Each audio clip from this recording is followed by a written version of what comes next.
किराया क्रय पद्धति का क्वेश्चन नंबर 1 बुक से बता रहा हूँ मैं, ठीक है। करीम मेहता की बुक से हमारा पहला क्वेश्चन है। पहला क्वेश्चन में दिया हमारा, देखो इधर देखना, कैश प्राइस दिया हुआ है, कैश प्राइस, ठीक है। कैश प्राइस दिया हुआ है। कैश प्राइस मतलब जैसे अगर हम लोग डायरेक्ट खरीदते हैं बिना इंस्टॉलमेंट के तो कितना पड़ेगा, 1,50,000 पड़ेगा, ठीक है। और हम लोग किराया क्रय पर खरीदते हैं तो 1,70,000 रुपये पड़ेगा, मतलब 20,000 रुपये आपको ब्याज देना पड़ जाएगा, ठीक है। 5 वार्षिक किस्त है, 30,000 रुपये का किस्त है। 30,000 का 5 किस्त कितना हो गया, 1,50,000 और 20,000 रुपये आपका डाउन पेमेंट है, आगे 170 है ना, ठीक है। 30,000 का 5 किस्त हमारा 30,000 का 5 किस्त 20,000 रुपये हमारा डाउन पेमेंट है। 1 अप्रैल 2010 से स्टार्ट हुआ है, ठीक है। और ब्याज का किस्त कब देते हैं, लास्ट में 31 मार्च को लोग देते हैं ना, ये है, ठीक है। कैलकुलेशन टेबल, कैलकुलेशन टेबल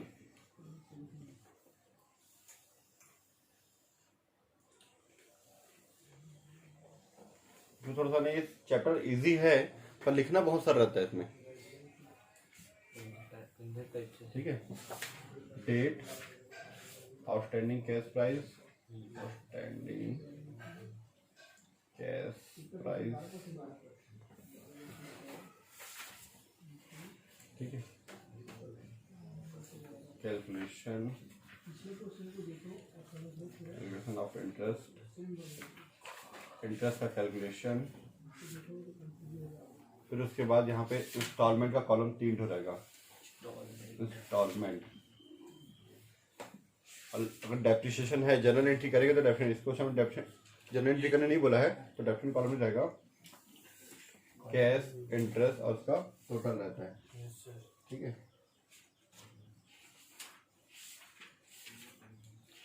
ये रहेगा हमारा cash price, cash price, interest और ये टोटल, ठीक है। इतने में हो जाएगा, ठीक है। तो पहला हमारा डेट क्या दिया हुआ है क्वेश्चन में, 1 अप्रैल सन 2000, ठीक है, 2010, ठीक है। 1 अप्रैल सन 2010 को हम लोग परचेज किए हैं, 1 अप्रैल, ठीक है। ऊपर में यहाँ लिख देता हूँ 1/1/2000 और 1/4/2010, ठीक है। कितने का परचेज किया हमने उसको, 1,50,000 में, ठीक है। 1,50,000 में परचेज किए। इसी दिन डाउन पेमेंट लिख सकते हो, है ना। डाउन पेमेंट दे दिए, कितना, 20,000 रुपये, ठीक है। डेट कॉलम थोड़ा ज़्यादा ही छोटा हो गया, आउटस्टैंडिंग डाउन पेमेंट 20,000 दे दिए, आपका बैलेंस बचा हुआ है इसी दिन ना, 1/4 को ही बचा हुआ है, जिस दिन खरीदे उसी दिन डाउन पेमेंट दिए, 1/4 को ही आपका कितना बचा हुआ है, 1,30,000 बचा हुआ है, ठीक है। अब इसके साथ नेक्स्ट ईयर 31 मार्च को हम लोग क्या करेंगे, पेमेंट करेंगे 2011। इसके 1 साल बाद पेमेंट कर रहे हैं कितना, 30,000 रुपये किस्त पेमेंट कर रहे हैं, 30,000 का किस्त पेमेंट कर रहे हैं हम लोग, ठीक है। लेकिन उस 30,000 में क्या जुड़ा हुआ है, ब्याज का पैसा जुड़ा हुआ है, ठीक है। क्योंकि हम लोग डाउन पेमेंट और किस्त की राशि जोड़ने से कितना 1,70,000 आ रहा है, मतलब इस किस्त में क्या जुड़ा हुआ है, ब्याज आपका जुड़ा हुआ है, ठीक है। क्योंकि 30,000 का 5 किस्त हो गया 1,50,000 और 20,000 डाउन पेमेंट 1,70,000, मतलब आपका ये ब्याज जुड़ा हुआ पैसा है उसमें, ठीक है। तो 30,000 में हमारा ब्याज जुड़ा हुआ है, तो ब्याज कितने पे जुड़ेगा, जितना पैसा आपका बचा रहता है, बचा कितना आपका 1,30,000, 1,30,000 का कितना परसेंट ब्याज दिया हुआ है, 1,30,000 का 5% वार्षिक ब्याज, ठीक है।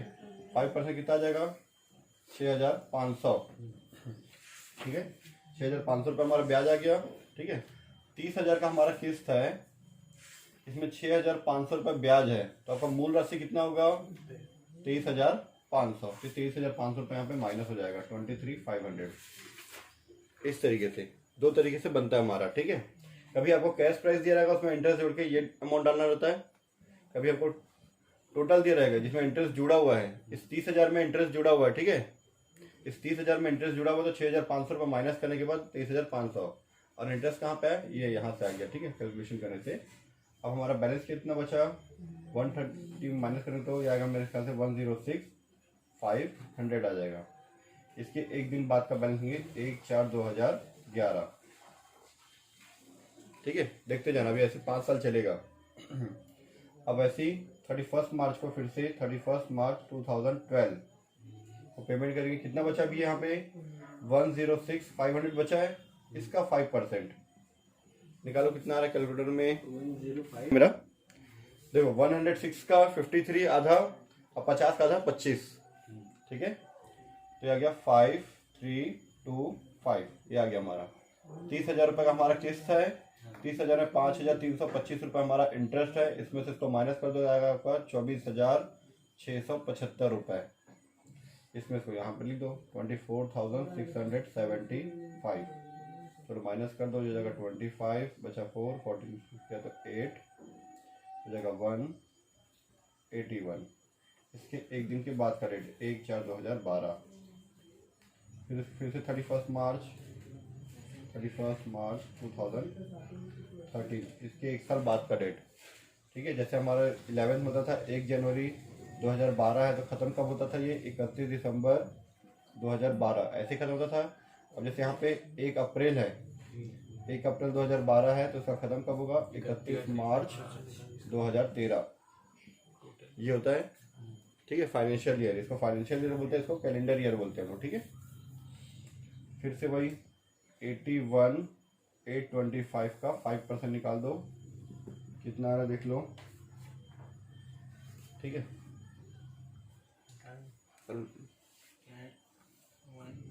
चलो ये आ गया हमारा 4091.25, तो राउंड फिगर में 91 लिख दिए। 30,000 का हमारा किस्त है, 4091 आप माइनस कर दो तो आ जाएगा आपका 25,909। ठीक है, ये जो अमाउंट है इसको यहाँ पे माइनस कर देंगे 25,909। ठीक है, माइनस कर देते 25,909 माइनस 81,825। एक मिनट आ गया 81,825 माइनस 25,909 55,916 कितना हुआ, 3 किस्त हुआ। ठीक है, इसके लिए बात करें 1/4/2013, फिर उसके बाद 31 मार्च 2014, फिर से वही हमारा 55,916 का 5%, ये आ गया आपका 2795.8 है तो राउंड फिगर में 2796 कर देंगे। ठीक है, राउंड फिगर में 795 क्या जाएगा आपका 30,000 का किस्त आपका 30,000 में 2796 आप माइनस कर दो। ठीक है, 2796 माइनस 30,000 रुपीज़, यह जाएगा आपका 27,204 27,204 28,712 28,712। Yes sir. ठीक है, यह जाएगा 28,712। 4 किस्त हो चुका है। अब हमारे पास लास्ट बचा 1/4/2014। ठीक है, लास्ट बचा हुआ है ना 31 मार्च 2015 को पेमेंट करेंगे लास्ट। अब लास्ट किस्त है तो पूरा पूरा हम लोग यहाँ पे डायरेक्ट दे देते हैं, यहाँ पे इंटरेस्ट निकालने की जरूरत नहीं है, डायरेक्ट ऐसे निकालते हैं। ठीक है, 30,000 आप किस्त पेमेंट करोगे और इंस्टॉलमेंट कितना, लास्ट इंस्टॉलमेंट आपका 28,712, इसमें से इसको माइनस कर दो, डायरेक्ट आ जाएगा। ठीक है, 30,000 माइनस 28,712 रुपये 1,288 रुपये। ठीक है, ये 28,712 यहाँ पे माइनस कर दो, लास्ट में आ जाएगा आपका नील। ठीक है, 28,712 1288 और ये आएगा आपका 30,000 का किस्त। ठीक है, टोटल करोगे इसका तो आपका आ जाएगा 1,50,000 आएगा। इसका टोटल करोगे तो 20,000 आएगा। और इसका टोटल करोगे तो आपका 1,70,000 का। एक चीज छूटा हुआ है यहाँ पे, 20,000 रुपये डाउन पेमेंट। ठीक है, ये हमारा कंप्लीट हो गया क्वेश्चन नंबर 1 का कैलकुलेशन टेबल। हमारा क्वेश्चन नंबर 2, ठीक है। डेट ऑफ एग्रीमेंट दिया 1 अप्रैल 2011। टोटल कैश बैलेंस दिया है, कैश प्राइस 1,88,700 ना, 188,700। कैश डाउन पेमेंट 40,000 रुपये है। नंबर ऑफ इंस्टॉलमेंट है 4 इंस्टॉलमेंट, ठीक है। हाफ ईयरली पेमेंट करना है, हाफ ईयरली, ठीक है। और अमाउंट दिया इंस्टॉलमेंट का 40,000। तो 40,000 का 4 इंस्टॉलमेंट होता है 1,60,000 रुपये, और 40,000 डाउन पेमेंट होगा, तो 2 लाख रुपये पेमेंट कर रहे हैं, ठीक है। तो उन्होंने 2 लाख रुपये पेमेंट कर रहे हैं, मतलब इस किस्त में जो 40,000 रुपये जो किस्त है उसमें ब्याज का पैसा जुड़ा हुआ है ना। अगर इसको डाउन पेमेंट और किस्त को ऐड करने के बाद 1,88,700 ही आ जाता, तो मतलब इसमें किस्त का पैसा जुड़ा, मतलब ब्याज का पैसा इसमें नहीं जुड़ा मानते, ठीक है। अगर इसको गुणा मल्टीप्लाई प्लस करने के बाद अगर ये इतना ही आता है तो उसमें ब्याज का पैसा अलग से फिर जोड़ते हैं हम लोग, ठीक है। ड्यू डेट है 30 सितंबर और 31 मार्च, हर 6 महीने में पेमेंट करते हैं, ठीक है। तो बनाते हैं इसको हम लोग, ठीक है। Calculation table question number 2, date, cash price, reduction of interest, cash price, interest, total, ठीक है। तो टोटल हम लोग इसको परचेज किए हैं 1 अप्रैल 2011 में परचेज किए हैं, ठीक है। 188,700 का, ठीक है। 1 अप्रैल 2011 का परचेज किए 188,700, ठीक है। फिर इसी दिन डाउन पेमेंट दिया, डाउन पेमेंट डीपी 40,000 रुपये हम लोग दिए हैं, ठीक है। अब ऐसे इसको माइनस का साइन शो कर सकते हैं, माइनस जैसे ब्रैकेट मतलब माइनस का, ठीक है। क्या होगा आपका 148,700, इसी दिन है यही 1/4/2011, ठीक है। फिर इसके बाद क्या करते हैं हम लोग, 40,000 डाउन पेमेंट दिया ना, 40,000 रुपये कैश में भी और 40,000 रुपये टोटल में भी, ठीक है। अब हमारे पास बचा 1,48,700 रुपये, इतना बैलेंस बचा है। इस पे क्या लगेगा, 6% ब्याज लगेगा। 6% ब्याज 1 साल का है, लेकिन हम लोग अगला किस कब पेमेंट कर रहे हैं, 30 सितंबर को, फिर 6 महीने बाद 30 सितंबर 2011, ठीक है। कितना किस्त पे करने वाले हैं, 40,000 पे करेंगे हम लोग, लेकिन उसमें पहले ब्याज लगा देते हैं। अभी कितना पैसा बचा हुआ है, 1,48,700 बचा है, 1,48,700 बचा है, तो उसमें ब्याज लगेगा 1,48,700 का 6% इंटरेस्ट लगेगा। ये जो 6% है वो 1 साल का है, लेकिन हम लोग कितने महीने बाद पटा रहे इंस्टॉलमेंट, 6 महीने बाद, तो 6 महीने का 6/12, 6/12 कितना आएगा, कैलकुलेटर में निकालते जाओ आप लोग। तो ये आ गया हमारा 4461, हमारा आ गया इंटरेस्ट, ठीक है, 4461। अब मैं कितना पेमेंट करूंगा, 40,000। इस 40,000 में 4461 मेरा क्या है, इंटरेस्ट है 6 महीने का, 1,48,700 का 6%, ठीक है। इसका 6/12 करते तो 4461 आ गया। अब 40,000 में 4461 आप माइनस करोगे तो आपका आएगा 35539, ठीक है। ये आपका क्या गया, कैश प्राइस, ठीक है। अब देखो कैश प्राइस को यहां पे कैश में माइनस करते हैं 39, ठीक है। आपको बुक देखने की जरूरत नहीं, आप इधर देखो, मैं सारा चीज समझा रहा हूं आपको। इसमें से इसको माइनस कर दो, तो फिर बाद में आपको समझ में नहीं आएगा कौन सा चीज कहां से आया। यह आ गया 1,13,161 आया। इसके एक दिन के बाद का डेट लिखें, एक दिन बाद आता है 1 अक्टूबर 2011, ठीक है। फिर इसके 6 महीने बाद क्या आएगा, 31 मार्च 2012। अक्टूबर के बाद नवंबर, दिसंबर, जनवरी, फरवरी, मार्च, ठीक है। अब कितना बचा है, 1,13,161 रुपए बचा है। इसका 6%, 6/100, 6/12, क्योंकि 6 महीने बाद पेमेंट कर रहे हैं, तो निकाल दो आप इंटू 6%, ठीक है, और डिवाइड बाई 2 कर दो, उसको 6/2 कर दो, तो 3394 आ रहा है। तो राउंड फिगर में 3395 लिखेंगे, क्योंकि पॉइंट के बाद 8 दिया है, 3395 ले लिया मैंने, ठीक है। इसका था 3394.83 दिया हुआ है, तो राउंड फिगर मैंने क्या कर दिया, इसको 94 को 95 कर दिए। फिर से वही 40,000 का केस, देखो मैं कैसे लिख रहा हूँ, 40,000 फिर 3395, ठीक है। इसमें से इसको माइनस कर दूंगा मैं 36605 और 36605 अगर आप करोगे, ठीक है, 113161 तो आपका आ जाएगा 76556 आ जाएगा। इसके एक दिन बाद का डेट आएगा 1/4/2012। ध्यान से देखते जाना इधर ना, 1/4/2012। फिर इसके 6 महीने बाद का डेट पेमेंट करेंगे 30/9/2012। अभी तक कितना किस्त पेमेंट कर चुका मैं? पहले 40,000 का मैंने डाउन पेमेंट दिया था, 40,000 का 188,700 का कैश प्राइस था। डाउन पेमेंट 40,000 दिए तो इतना बचा था। पहला किस्त पेमेंट की 40,000, जिसमें इतना ब्याज था तो इतना कैश प्राइस माइनस हुआ। आपकी 40,000 किस्त में इतना ब्याज जुड़ा हुआ तो इतना माइनस हो गया, तो इतना माइनस कर दिया डायरेक्ट। फिर ऐसे दूसरा किस्त में इतना ब्याज था, उसको माइनस किया तो डायरेक्ट ये आ गया यहाँ से यहाँ, इसको माइनस के 76,556 आ गया। जैसे 2 साल का बनाया है वैसे हमारा 2 साल का और बनता है।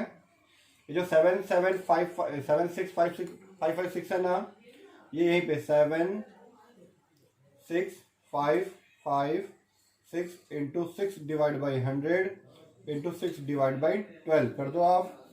2296.68। ठीक है, यार मेरा यहाँ पे 76556 इंटू 6% इंटू 6 डिवाइड बाई 2 मेरा आ रहा है यहाँ पे 2296.68 है। तो राउंड फिगर में उसको मैं लिख सकता हूँ यहाँ पे 2697। ठीक है, हम लोग यहाँ पे लेंगे राउंड फिगर में 2697 सॉरी इंटरेस्ट 2697। अब आपके पास है कितना? 40,000। 40,000 में 2697 इंटरेस्ट है, इसमें से इंटरेस्ट को माइनस कर दो आप।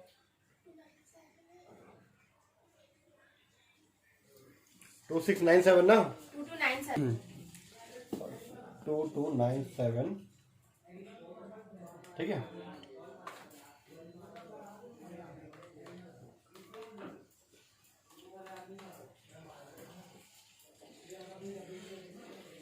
माइनस कर दो 40,000 इसमें, तो आपका आ जाएगा यहाँ पे, इसमें से इसको माइनस कर दो 37703। ठीक है, तो यहाँ पे इसको लिख दो 37703।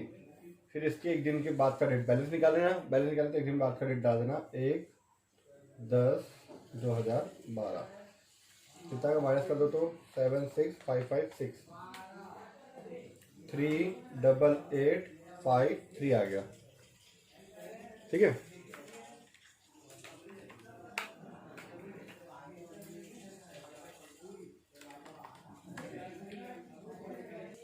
अब लास्ट वाले में हमको इंटरेस्ट कैसे निकालना है? ये 6% 6/12 निकालोगे ना, आपका 2-3 रुपये का फर्क आ जाएगा।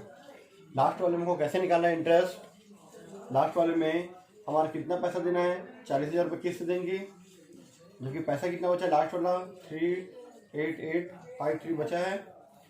40,000 रुपये में 38853 आप माइनस कर दोगे तो आपका आ जाएगा यहाँ पे 1147 आपका इंटरेस्ट आ जाएगा। तो 40,000 का आपका किस्त, 1147 आपका इंटरेस्ट, तो ये आ जाएगा आपका 38853 आ गया।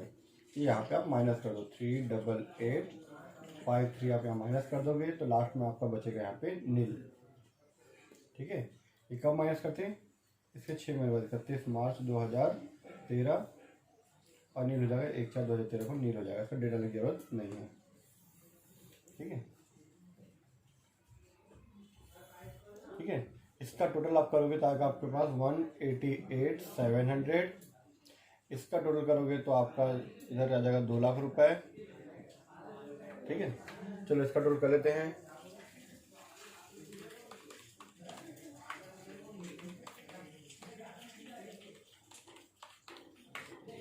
₹11,300। ठीक है, इसका भी टोटल करोगे तो आपका यही आएगा। क्या चेक करते हैं? 40,000 आएगा, वही आएगा। अगर नहीं आया तो हम लोग कहीं ना कहीं लिखने में गड़बड़ कर दिया हूँ।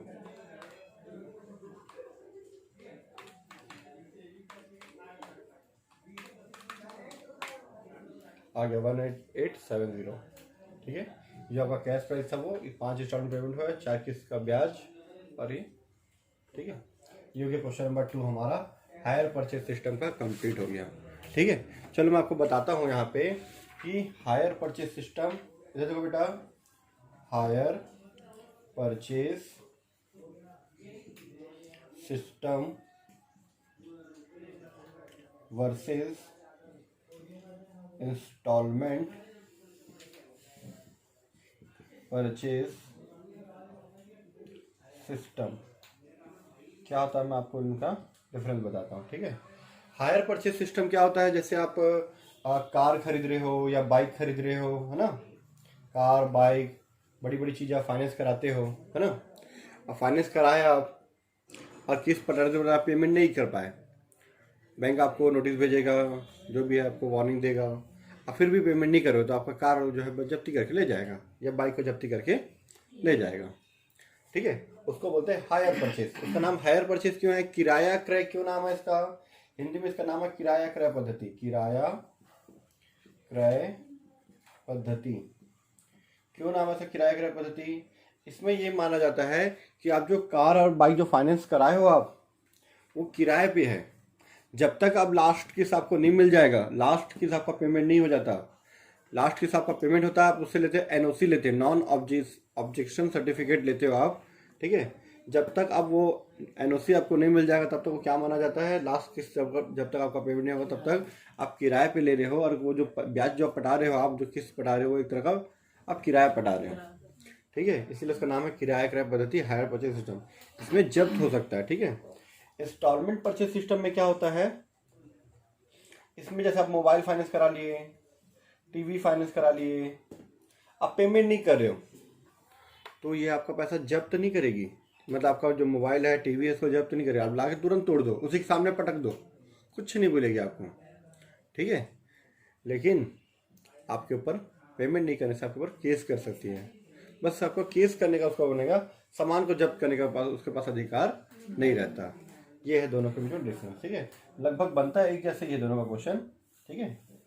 तो हम लोग पढ़ रहे अभी हायर परचेज सिस्टम, फिर उसके बाद पढ़ लेंगे इंस्टॉलमेंट परचेज सिस्टम।